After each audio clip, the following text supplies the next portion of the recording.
Yesterday's conspiracy theories, tomorrow's headlines. Most are still asleep and I ain't talking about no bedtime. The truth is not a Google search, you need to get your head right. The Greek goddess of illusion was called Media and I'm not a coincidence theorist, I look for thread lines. Smashing every deadline, no longer smashing red wine. Though I can hear the bells chime, it feels like the end times. That probably should have been smashed on red wine, but the carnal mind is foolish. Obey and end up ghoulish. Don't get used by instinct, take control and learn to use it. Make a load of earnest music, earn a few quid, learn a few tricks. Sure, the truth is persecuted, this whole world is pure abusive. Know a bit about everything and everything about nothing. Figured out my noggin while you picture out shopping. You sit about watching while I dish it out, stop it. I don't mean to sound cocky, I'm not even proud of it. It's a second itch to me, just for me to sound honest. I don't even need to sound honest, never been about profit. Everything but out on it, you can bet your house on it. Doubt I'll be out for the count when the sounds, and I'm down for the beat, no beat down. I mean, how long's it been? Help me out. I've been the only one who's held me down. All in the mind, hell freeze now. Still sick with it, healthy how? Few bars down and the world freaked out. I don't reach out, I seek out to speak out. I'ma recount the reasons they beat out.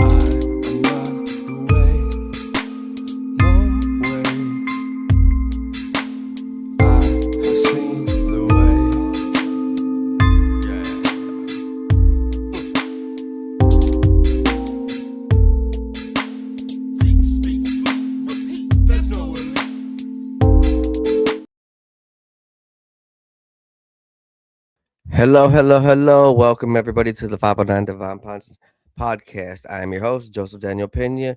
Thank you guys for being here. If you guys could like, subscribe, and share.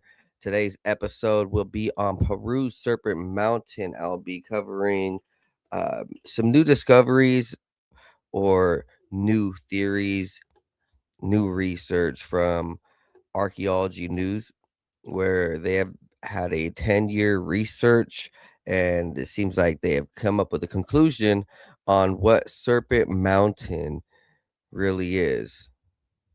So right here is the news piece from Daniel Weiss. There are some drone footage videos that I will be covering, will be playing for you guys. Please, if you guys could, donate to 509 Divine Pines at Cash App, PayPal, or buy me a coffee. If you guys would like to, go to my sponsors out everywhere. So if you would want the best antioxidant, a Nobel Prize winning antioxidant, go over to Shop C60 and use coupon code 509 Divine Pines. You will thank me later. It will reinvigorate your life, get your cells moving, get your health glowing. It'll heal anything that you really got, like from a cellular point. It's not gonna just heal a cut within a second, but from a cellular point, it's gonna give you all the power to get up, to be able to withstand any type of pressure throughout the day. You're gonna be calm and collected, but strong and resilient cellular wise. Made with pure carbon. So go over to Shop C60 and use coupon code 509 Divine Pines. Let's go ahead and show you this video of Peru's Serpent Mountain.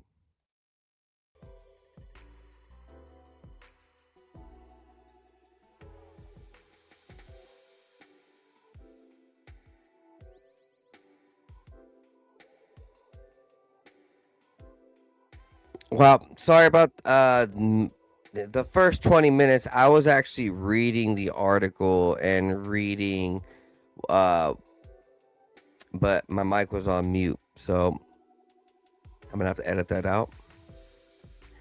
Let's go ahead and I'm gonna go ahead and play a quick commercial and cut this video, and that way, no, you know what? I'm just going to start reading the article. Unreal. Here it is. Return to Serpent Mountain by Daniel Weiss. So here is the band of holes, what we just saw.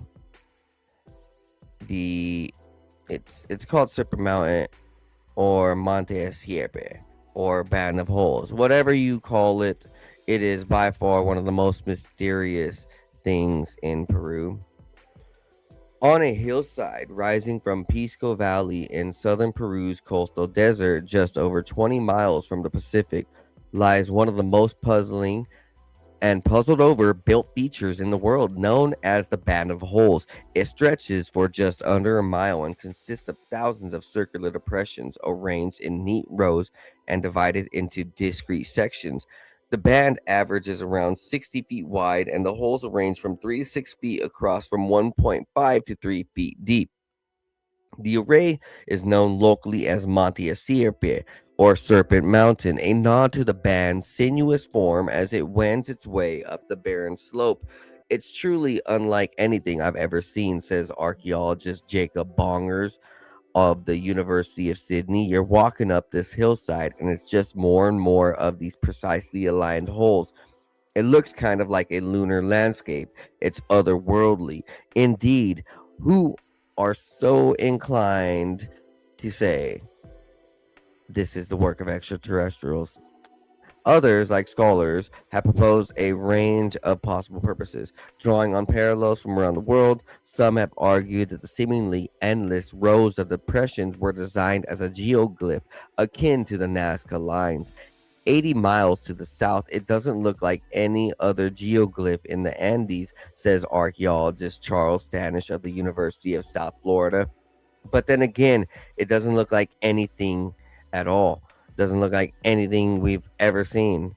Others have noted the band's resemblance to the networks of shallow holes, which spikes were placed to defend late first millennia BC settlements in Scandinavia, but no evidence of strife, much less an adjacent settlement to defend, has been found at Monte Sierpe.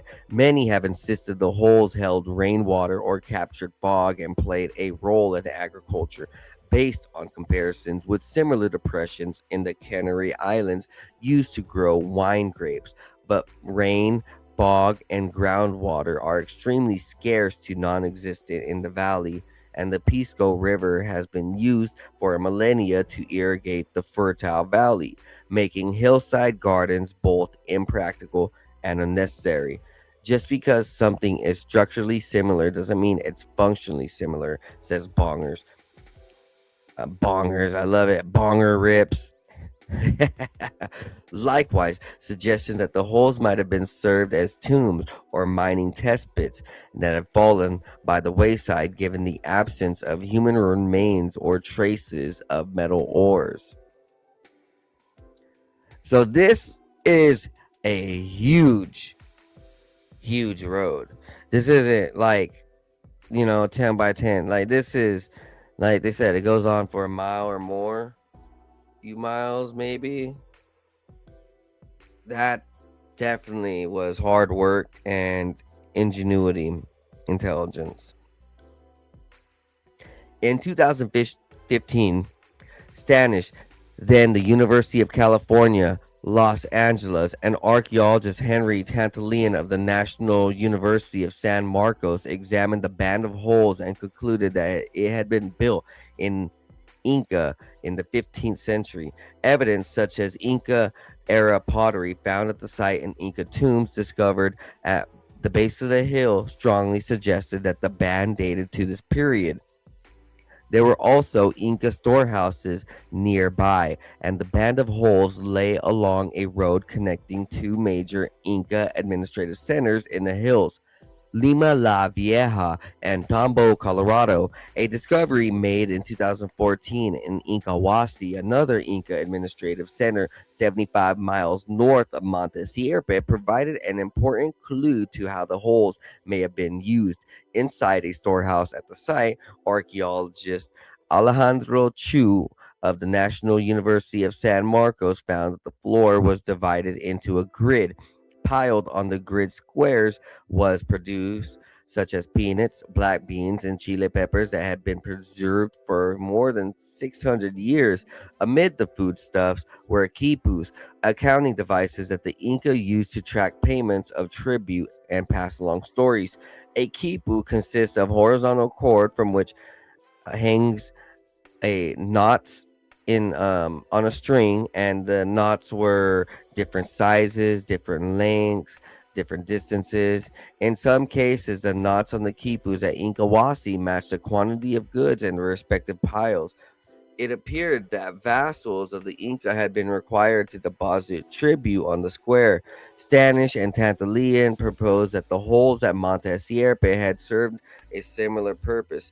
The people down in the valley were producing commodities. They brought them up and left them in the holes. The Inca would count them, and then their administrators in Tombo, Colorado would come down and collect them. Bongers had been fascinated by Monte Sierpe since he had first visited the site around 2015.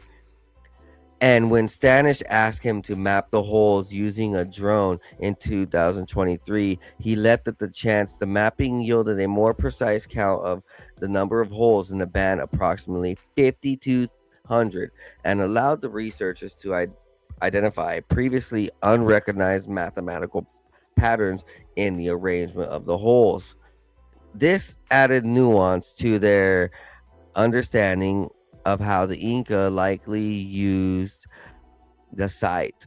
Convinced there was more to be learned about the Band of Holes, Stanish and Bongers launched a project that involved revisiting the site's date and analyzing botanical remains left in the holes. Their results have established that Monte Sierpe wasn't actually the handiwork of the Inca, but of an entirely different kingdom that controlled the area before they arrived. The Awasi? The researchers believe the rulers of this kingdom designed the Band of Holes to serve a purpose that was vital to their success, and that the Inca later expropriated it for a use as a tribute depot. I was pretty sure it was Inca the whole way, but I was wrong about that. One of the challenges to understanding how the Band of Holes was used is the dearth of artifacts found at the site. Though careful documentation, however, Stanish and Bongers identified a larger sample of potsherds lying on the surface than had been available for a decade earlier. Based on the shard style, they concluded that some dated in the late intermediate period of 1000 through 1400 BC, I'm guessing, or AD, I can't tell. At this time, the powerful Chinca kingdom ruled over the Pisco Valley and neighboring Chinca Valley. The researchers also determined that sherds found at the defensive settlement located around half a mile east of the Band of Holes dates to periods when the Chincha were in control, as well to the periods when the Inca ruled over them. The team managed to retrieve a chunk of charcoal from one of the hole which they radiocarbon dated to between 1305 and 1410, provided additional evidence that the holes had been dug and the site had been employed before the Inca moved into the region. The Inca were in the Chincha and Pisco valleys by the start of the 1400s, so we have pretty solid evidence that the site was in use before they got there. What we don't know yet is what period of the time the site was built and used. To dig deeper into the purpose of the holes, archaeologist Jose Roman Vargas of the Peruvian Institute of the Archaeological Studies collected soil samples from 19 of the depressions so they could be used by microscopic botanical studies and to understand the remains. Laboratory analysis revealed pollen from maize as well as from plant families that include cotton and chili peppers. The analysis also identified pollen from Humboldt's willow and bulrush, both of which had been used in the region for millennia to weave baskets and mats. The presence of a significant amount of pollen, even at the most elevated parts of the site, distant from agricultural fields, suggests that it was not transported by insects or the wind. Thus, the pollen must have piggybacked its way to the holes along the plants and plant products produced by the people there. Based on these findings, Bongers, Stanish and Bongers conclude that the depressions were used to hold baskets and bundles that contained produce. People were putting goods in the holes, probably storing them for some time and then moving them somewhere else. So here is Pisco Valley. Um, this is early in the 1900s. So they already came across amazing farmers that were here in the South American mountains. And these farmers were just learning from their ancestors, and their ancestors were learning from their, and so forth. They kept on a tradition of great farming. This scenario accords with Standish's original hypothesis that local people left tribute in the holes during the Inca period. To determine how the Chinca might have used the site, Standish and Bongers considered what is known as the kingdom's economy, as well as the nature of the landscape the band of holes traverses. The Chinca's kingdom population is estimated to have been more than 100,000, based on colonial reports that there were 30,000 male heads of a household in its former territory paying tribute to the Inca when Spain conquered the area.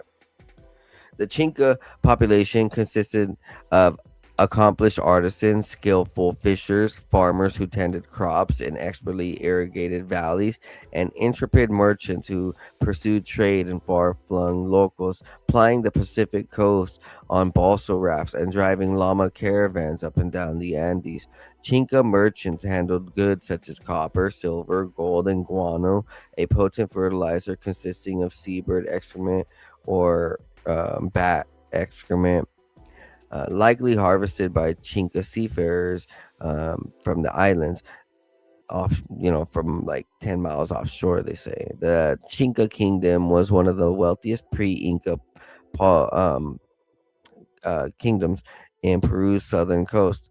They were particularly famous for their mercantile activity. The Band of Holes occupies a transitional zone between the coastal plains and the highlands known as the Chupayunga, the sort of area where people are known to have met to exchange goods. The site is also located near an important trade route connecting the coast and the highlands, as well as routes heading north and south. Given the Chinca's mercantile prowess, Standish and Bongers believe that they designed the Band of Holes as a vast open-air emporium where they could exchange wares among themselves and with others.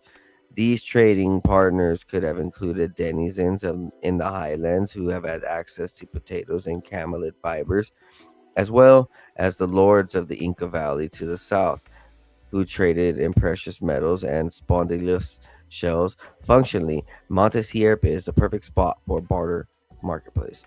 It's in an open area, it's on the highways. You can imagine big festivals with people in the multicolored clothing coming around from all areas to trade. So it was like they think it's like a flea market. And so the Band of Holes might have been the domains of particular families or groups akin to the market stands. It's possible that people would agree to fill a certain number of holes with one commodity, which their trading partners would retrieve and then leave behind an agreed upon quantity for another item. Barter marketplaces are built around shared understandings of value or equivalency. We think that the holes may have been served as a unit of exchange. I have 20 holes of maize, which you can see right there because it's out in the open. I want 10 holes of cotton. Standish and Bongers believe that when the Inca encroached upon the Chinca territory in the early 15th century, the new arrivals saw the potential of Monte Sierpe to facilitate collection of tribute. As a big empire, the Inca don't like marketplaces. They see something like this and think, we don't want these people to be exchanging resources among themselves. We want the resources. So let's appropriate this and turn it into a counting device. Where once the Chinca had allotted portions of the Band of Holes to use for market stands, the Inca now reorganized communities into new groups that were assigned to fill the holes in designated sections with tribute.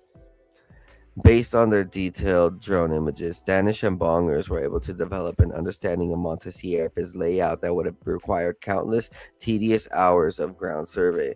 They estimated that the band is divided into at least 60 sections, snaking up the hill with crosswalks separating one portion from another. The researchers also detected uncanny patterns in how holes were arranged. One section has at least 9 consecutive rows with 8 holes each. Another has one row with 8 holes and then 6 consecutive rows with 7 holes apiece. Yet another has at least 12 rows that alternates between 7 and 8 holes. We don't know the meaning behind the patterns yet, but we definitely can speak to an underlying purpose and intention in the design of the site. In some places, new holes appear to have been squished in, possibly to create or maintain patterns. They're going out of the way to make this mathematically precise. Stanish and Bonger suggest that the parallels to the arrangement of the whole band of holes may have been found in Kipus. The band is the cord, the sections are hanging in clusters, the rows are the strings, and the holes are the knots. That's a nice analogy, and it certainly makes sense. An unusually large quipu discovered around the turn of the 20th century near the city of Pisco, 20 miles west in the band of holes, comes close to matching the band's layout. This quipu has 80 clusters of knotted strings, and the clusters generally contain between 10 to 12 strings, which is similar to the number of rows found in many of the band's sections. The relationship is not one to one, says Bongers, but the fact that it is highly unique is in the same valley as an incredibly unique Kipu, and that is their structure, and it's similar, suggesting that there's a lot going on here and there's something more. Perhaps another keeper will be uncovered that more precisely matches the layout of the band of holes, or perhaps the band itself should be seen as Bonger's term a landscape kipu. Everywhere else in the Inca Empire, tribute collectors diligently tied knots to record the offerings expected from the diverse groups of the people. But here, on a desolate hillside above the extraordinary productive valley, they made use of a one-of-one kind of feature to communicate their requirements. Here, their demands were written into the earth in rows upon rows of holes extending as far as the eye could see.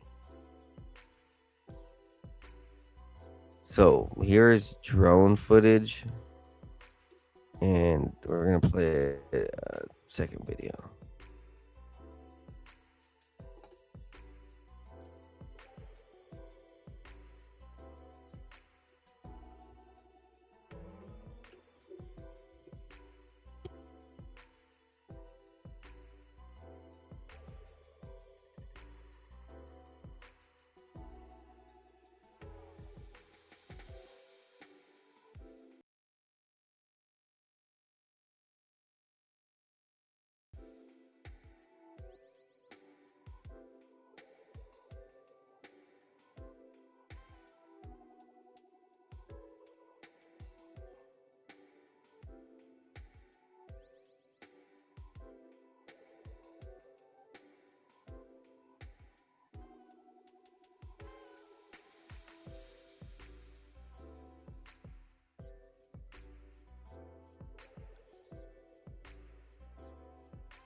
So, these are all for market, right? This is all used for trading.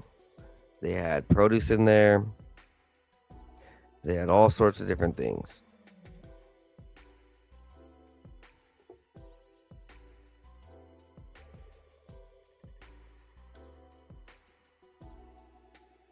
Thank you guys for being here. Sorry about the no mic issue earlier. This is why I need a team. I need people who are willing to participate in this broadcast and make this go smoother. I will pay you guys. You guys gotta be on point too. I'm covering a lot of information and getting getting this handled on my end for the management, production, starting this, getting the ads and everything. Can't do this with one man team. Need y'all. I love y'all. Hope you guys have a good night, great night. See you guys next time on the 509 Divine Pines podcast. Peace.